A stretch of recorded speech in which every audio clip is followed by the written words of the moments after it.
Assalamualaikum warahmatullahi wabarakatuh. Alhamdulillahirabbil alamin. Wassalatu wassalamu ala asrafil anbiya'i wal mursalin nabiyina Muhammadin wa ala alihi wa sahbihi ajmain. Allahumma 'allimna ma yanfa'una wanfa'na bima 'allamtana wa zidna ilman ya rabbal alamin. Santri-santri yang berbahagia, alhamdulillah hari ini kita kembali melanjutkan pembahasan pelajaran kita. Kemarin kita sudah sampai ke pembahasan tentang al-udhiyah, tentang hewan kurban. Sekarang kita insya Allah akan membahas tentang al-aqiqah atau akikah. Sebenarnya al-udhiyah dengan akikah ini satu paket. Ya. Makanya di sini pembahasannya bab al-udhiyah wal akikah. Tetapi kemarin kita meringkas pembahasan, kita cukupkan dengan al-udhiyah saja. Sekarang kita akan secara khusus membahas tentang al-aqiqah. Ya. Yani al-mabhas as-samin. Ta'riful aqiqah. Arti dari aqiqah. Al-aqiqah wahia ad-dhabihah 'anil maulud taqarruban ilallahi ta'ala. Ini sembelihan 'anil maulud, ya. Dari melalui adanya kelahiran, ya, sembelihan karena adanya kelahiran, taqarruban ilallahi ta'ala, sebagai wujud taqarrub, mendekatkan diri kepada Allah Subhanahu wa taala. Ini dengan sembelihan karena adanya sesuatu yang dilahirkan, kelahiran anak, ya, sebagai wujud dari taqarrub, mendekatkan diri kepada Allah, itu namanya al-aqiqah. Kemudian hukumnya adalah sunnah muakkadah. Sunnah muakkadatun 'alal ab. Yani sunnah muakkadah bagi seorang ayah. Seorang ayah, sunnah muakkadah bagi dia untuk melaksanakan akikah. Li hadisi Samrah radhiyallahu anhu, anna Nabiy sallallahu alaihi wasallam qala, kullu gulamin murtahinun bi aqiqatihi tadbahu anhu yawm as-sabi' wa yukhlaqu ra'suhu wa yusamma. Bahwasanya Nabi sallallahu alaihi wasallam bersabda, setiap gulam, setiap anak, gulam ini anak, ya, anak laki-laki, murtahinun bi aqiqatihi, tergadai dengan akikahnya. Tudbahu anhu yaumas sabi', kemudian disembelihkan baginya hari ke-7. Disembelihkan baginya hari ke-7 dari kelahiran. Misalnya kalau lahirnya di hari Senin, maka Senin itu hari pertama, ya. Selasa hari kedua, Rabu hari ketiga, Kamis hari keempat, Jumat hari kelima, Sabtu hari keenam, dan Ahad hari ke-7. Ya, pada hari Ahad itulah kemudian disembelihkan hewan akikah. Ya. Kemudian wa yuhlaqu ra'suhu, kemudian dicukur habis, digundul, ra'suhu, kepalanya, wa yusamma, kemudian setelah itu diberi nama si bayi tersebut. Itu adalah hukumnya. Jadi hukumnya sunnah muakkadah bagi sang ayah, ya, untuk menyembelihkan atas kelahiran dari putranya, ya, yang menyembelihkan bagi putranya ini untuk akikah, ya. Karena kalau tidak disembelihkan, dia akan tergadai, ya, akan punya tanggungan, ya, dengan sebab akikahnya. Tetapi di sini hukumnya sunnah muakkadah, ya, tidak merupakan suatu kewajiban, ya. Sunnah muakkadah sudah yang sangat ditekankan. Kemudian al-mabhas al-ashir, Yang ke-10, miqdaruha. Bagaimana ukuran dari hewan akikah? Yushra'u an yudbaha 'anil gulami syatan. Disyariatkan untuk disembelihkan dari bayi laki-laki berupa 2 ekor kambing. Ya, 2 ekor syah. Syah itu domba atau kambing juga bisa. Anil jariyah, dan bagi anak perempuan syatun, satu ekor domba. Li hadis Ummi al-Qurs, ya, berdasarkan hadis Ummu Qurs al-Ka'biyah radhiyallahu anha qalat sami'tu Rasulullah sallallahu alaihi wasallam yaqul anil gulami syattani mukafa'atani wa anil jariyah syatun. Ya, bahwa bagi bayi laki-laki disembelihkan baginya 2 ekor kambing yang mukafa'atan, yang sama ukurannya, ya. Jadi jangan sampai kambing yang satunya gede, yang satunya kecil sekali, ya. Tapi kira-kira yang sama, ya, ukuran dan bobotnya kita perkirakan yang sama. Wa anil jariyah syatun, dan bagi anak perempuan syatun. Di sini anak laki-laki 2, anak perempuan 1. Kemudian waktuha. Kapan waktu pelaksanaan akikah? Tudbahu al-aqiqatu fi yaumis sabi'. Akikah disembelihkan di hari ke-7 minal wiladah, dari kelahiran, wa yusamma fihi, dan diberi nama. Wa yuhlaqu ra'suhu, dan digundul rambut kepalanya. Wa yatasaddaq bisaman biwazni sya'ar waraqan, ya. Kemudian dia sedekahkan dengan uang sebesar nilai dari bobot atau timbangan dari rambutnya. Jadi rambutnya itu nanti ditimbang ada berapa gram misalnya, ya. Berapa bobotnya, kemudian bobot itu dikonversikan dengan nilai emas, ya. Berapa gram, kemudian kita sedekahkan berupa uangnya. Fa in fata fa fi yaumir rabi al-ashar. Apabila terlewat 7 hari, ya, tidak sempat atau tidak bisa melaksanakan akikah di hari ke-7, fa fil yaum ar-rabi ashar, maka di hari ke-14 diperbolehkan. Fa in fata fa fil yaumil hadi ashrin. Kemudian jikalau 14 hari itu juga terlewat, tidak bisa melaksanakan akikah, maka boleh di hari ke-21.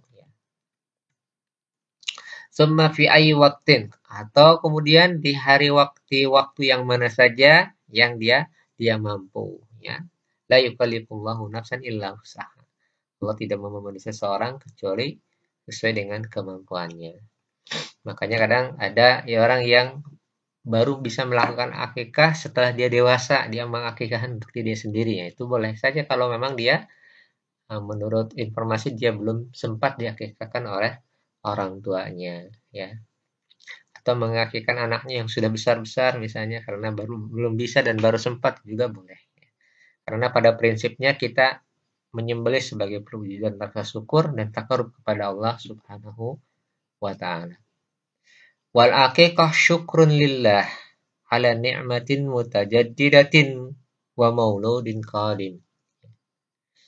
Dan karena akikah ini adalah bentuk syukur kepada Allah atas nikmat yang bertambah, yang baru, ya, dengan adanya seorang anak yang datang atau yang baru lahir. Nah, ini itulah, ya. Jadi akikah ini sebagai perwujudan rasa syukur atas dikaruniai seorang putra atau seorang putri. Apakah dengan nikmat ini kemudian kita menyembelih sebagai bentuk syukur dan takarub kita kepada Allah Subhanahu wa taala, ya. Oleh karena itu boleh, ya, kalau dia tidak mampu, ya sunnahnya memang di hari ke-7. Kalau dia tidak mampu di hari ke-14, jika tidak mampu lagi di hari 21, jika tidak mampu lagi boleh kapan saja saat dia mendapatkan kelapangan untuk melaksanakan akikah, ya. Kemudian selanjutnya al-mabhas tsani asyar al-ahkam al-muta'alliqah bil udhiyah. Hukum-hukum yang berkaitan dengan udhiyah wal akikah. Hukum-hukum yang terkait dengan kurban dan juga akikah. Yang pertama, al-asnan al-mujzi'atu lil udhiyah wal akikah. Umur yang mencukupi untuk udhiyah dan akikah, untuk kurban dan akikah. Umur hewan yang mencukupi untuk menjadi hewan kurban atau hewan akikah. Yang pertama adalah al-jada' minal dha'ni wa huwa ma lahu sittatu asyhur. Yang pertama adalah al-jada'. Al-jada' ini istilah ya. Bagi adhan, bagi domba, wa huwa ma lahu sittatu asyhur. Itu domba yang sudah berumur 6 bulan. Bagi domba itu 6 bulan sudah bisa digunakan untuk akikah. Karena biasanya domba ini besar ya. Sehingga 6 bulan saja sudah bisa digunakan untuk akikah. Kemudian as-sani minal ma'iz dan as-sani minal ma'iz. Ma'iz itu adalah kambing. Biasanya kambing itu bentuknya lebih kurus ya. Bentuknya lebih kurus, kemudian bulunya juga tipis. Nanti coba kita lihatkan seperti apa ma'iz dan ba'an perbedaannya. Wa huwa ma lahu sana. Jadi umurnya ini minimalnya adalah 1 tahun kalau kambing. Kemudian yang ketiga adalah sani minal bakar. Sani minal bakar yaitu sapi yang sudah berumur 2 tahun. Ya, malahu sanatan. Kemudian yang ketiga sani minal ibil. Ya, yaitu bahwa malahu khamsu sanawat. Minimal unta itu umurnya 5 tahun, sapi minimal umurnya 2 tahun, kambing minimal umurnya 1 tahun, dan domba minimal umurnya 6 bulan atau setengah tahun. Itu adalah usia atau umur yang mencukupi bagi hewan kurban ataupun hewan akikah. Jadi tolong nanti diperhatikan kalau misalnya kita melaksanakan kurban atau akikah, nah biasanya kalau enggak kambing, domba, atau sapi ketentuannya. Adapun unta hampir mungkin dipastikan di negara kita tidak ada unta ya. Jadi tidak ada orang yang berkurban unta kecuali dia berkurban di Timur Tengah misalnya. Itu silakan. Kemudian yang kedua yang terkait dengan aib atau cacat. Ya, untuk aib yang kedua adalah aib dari hewan kurban dan hewan akikah yang al-mani'ah minal izza, yang tercegah dari tercukupinya hewan kurban atau hewan akikah. Jadi ada beberapa aib, ada beberapa cacat yang menjadi penghalang dari hewan tersebut dianggap mencukupi, dianggap tepat untuk hewan akikah dan hewan kurban. Yang pertama adalah al-awra al-bayyinu auruha, yaitu hewan yang buta, yang jelas butanya. Jadi hewan yang buta, baik butanya sebelahnya atau kedua-duanya, itu termasuk aib yang menjadi penghalang untuk hewan itu dijadikan hewan kurban atau hewan akikah.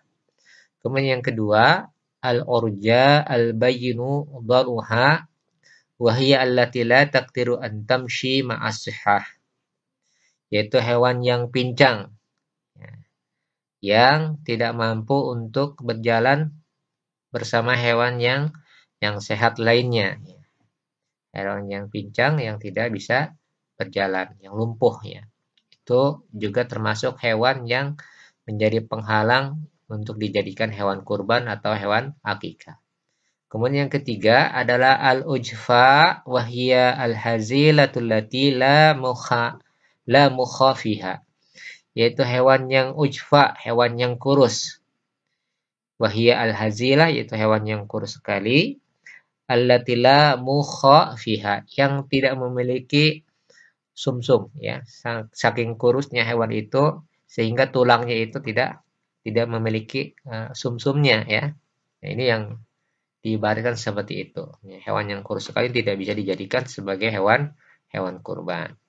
Kemudian berikutnya ada al-maridho al-bayyin maraduha. Ini hewan yang sakit yang sudah jelas hewan itu sakit. Nah, ketetapan aib ini berdasarkan hadis Al-Bara bin Azib radhiyallahu anhu. Qala qama fina Rasulullah sallallahu alaihi wasallam. Arba'un la tajuzu fi al-adahi. Kata Nabi SAW, ada 4 hal yang tidak diperbolehkan dalam untuk dijadikan sebagai hewan kurban. Yang pertama al-aura allati al-bayyinu auruha, yaitu hewan yang buta, yang picak, yang jelas kebutaannya. Al-maridatu al-bayyinu maraduha. Kemudian hewan yang sakit yang sudah jelas sakitnya.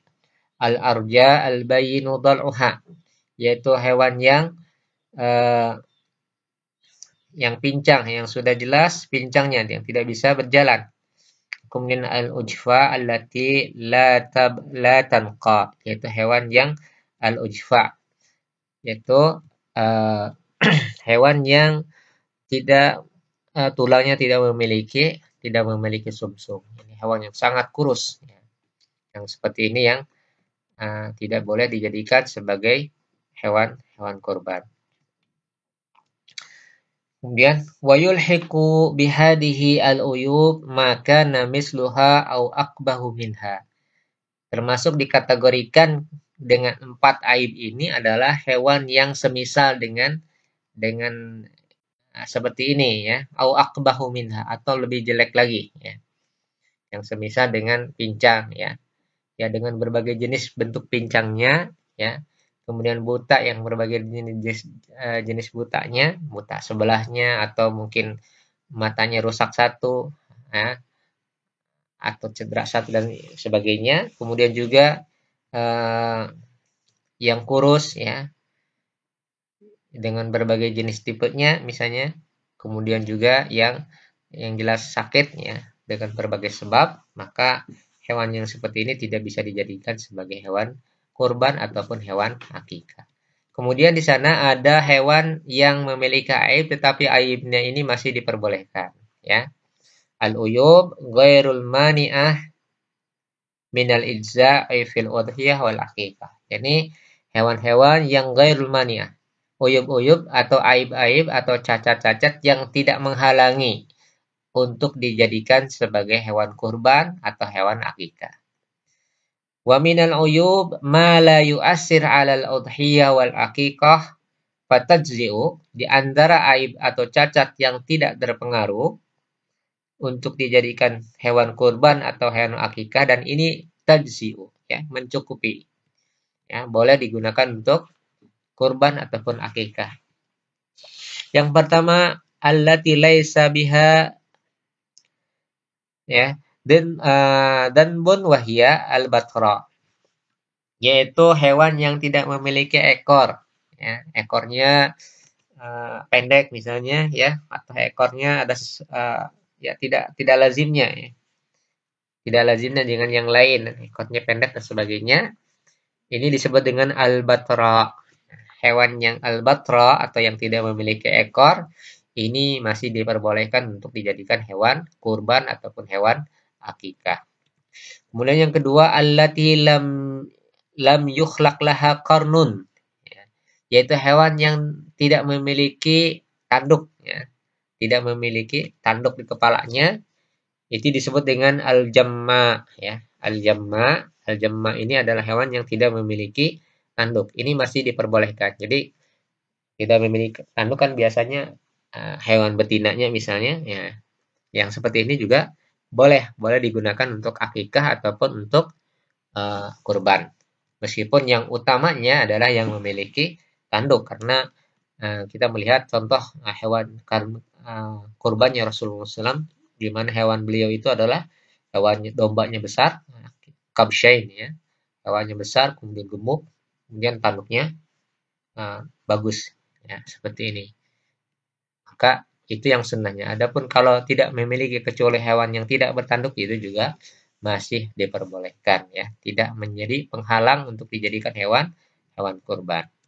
Kemudian berikutnya al-kharuf alladzi quti'at khasi khasi khasituhu ya, atau disebut dengan al-khasi, hewan yang terputus masa suburnya, hewan yang sudah tidak subur ya. Kalau di Jawa itu namanya disebut hewan bandot ya, hewan yang nggak punya keturunan ya. Yang kalau di Jawa bandot, kalau di Sunda itu namanya hewan bajir ya, nggak punya anak. Ini juga diperbolehkan. Aib, tetapi masih tidak menjadi penghalang untuk dijadikan hewan kurban. Kemudian yang berikutnya ma biudunihi syakkun au kharkun au biqarnihi kasrun ya. Yaitu hewan yang di dalam telinganya ada sobek ya. Ada sobek atau di tanduknya itu ada pecah, ada retak ya. Nah, ini juga masih diperbolehkan ya. Jadi ada robekan di telinga atau ada retakan di tanduknya, itu masih diperbolehkan untuk dijadikan hewan kurban ataupun hewan akikah, dan ini bukan merupakan aib yang terlarang ya, yang menjadi penghalang untuk dikatakan hewan itu mujzi ya, yaitu mencukupi untuk dijadikan hewan kurban ataupun hewan akikah ya. Kemudian sekarang berikutnya adalah al-mujzi'u fil udhiyah wal akikah. Kemudian hewan eh, dalam hal jumlah atau berapa ya, hewan kurban itu dikatakan mencukupi untuk dijadikan kurban ataupun akikah. Lil udhiyatu tajzi'u al-wahidatu minal ghanam an syahshin wahid. Bagi seekor kambing itu cukup dengan untuk satu orang ya. Jadi satu ekor kambing ghanam itu mencukupi untuk satu orang. Akan tetapi walahu an yusyrika ma'ahu man sya'a fil ajr. Akan tetapi boleh bagi dia untuk mengikut sertakan dari yang dikehendaki dalam hal pahala. Jadi satu ekor kambing itu pada asalnya cukup untuk satu orang. Akan tetapi boleh bagi dia untuk mengikut sertakan dalam masalah pahalanya atau ganjarannya bagi siapa saja yang dia kehendaki ya. Karena Rasulullah Shallallahu alaihi wasallam lamma arada an yadbaha udhiyatahu, ketika beliau hendak untuk menyembelih kurbannya ya, beliau mengatakan bismillahi Allahumma taqabbal min Muhammad wa ali Muhammad wa min ummati Muhammad ya. Ketika Nabi ingin berkurban dengan satu ekor domba ya, domba kibas, Nabi berdoa ya, mengucapkan bismillah dengan nama Allah, Allahumma taqabbal min Muhammad, ya Allah terimalah dari Muhammad, wa ali Muhammad, dan dari keluarga Muhammad, wa min ummati Muhammad, dan dari umatnya Muhammad sallallahu alaihi wasallam. Jadi beliau berkurban dengan satu ekor kambing ya. Kemudian kambing itu dikatakan dari Muhammad ya, dari keluarga Muhammad dan dari umat Muhammad sallallahu alaihi wasallam. Ini menunjukkan boleh bagi dia untuk mengikut sertakan siapa saja yang dia kehendaki dalam hal pahala ya. Meskipun kurbannya itu hanya untuk mencukupi satu orang, tetapi dalam masalah pahala dia boleh mengikut sertakan siapa saja yang dia kehendaki ya.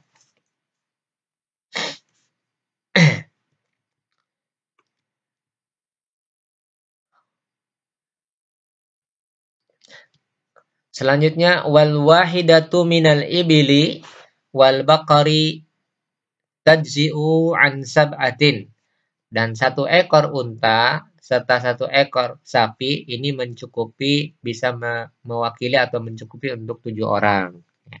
Fayajuzu an yashtarik sab'atan min badanah fi badanatin aw baqaratin liqauli Jabir radhiyallahu anhu. Dan boleh bagi dia untuk mengikutsertakan ya sab'ah fi badani ya 7 orang dari seekor unta au baqarah atau 1 ekor sapi ya.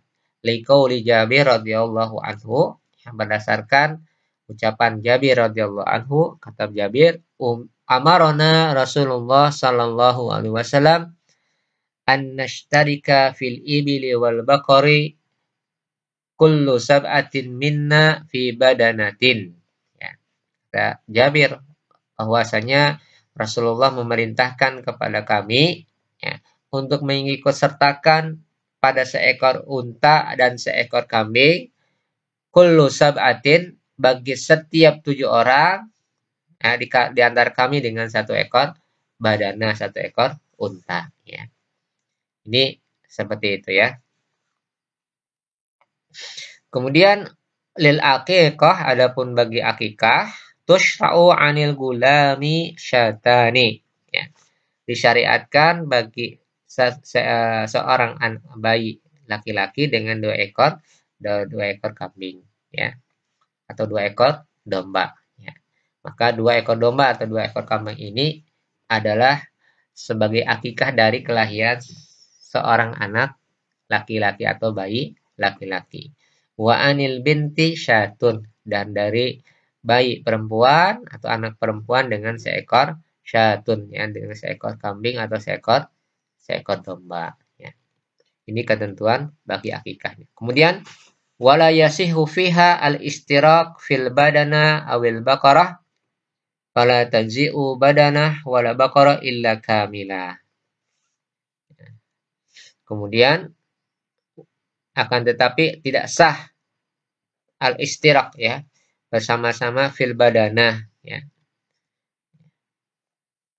au baqarah ya atau dalam seekor sapi fala tajzi'u badana wala baqarah illa kamila.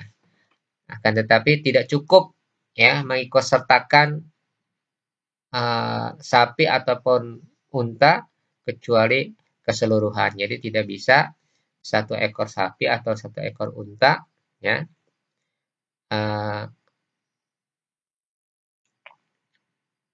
diikutsertakan kecuali keseluruhannya maksudnya ya. Tidak sah sapi ataupun unta ini digunakan untuk akikah misalnya 1 ekor sapi untuk 2 ekor untuk dua orang al-gulam ya.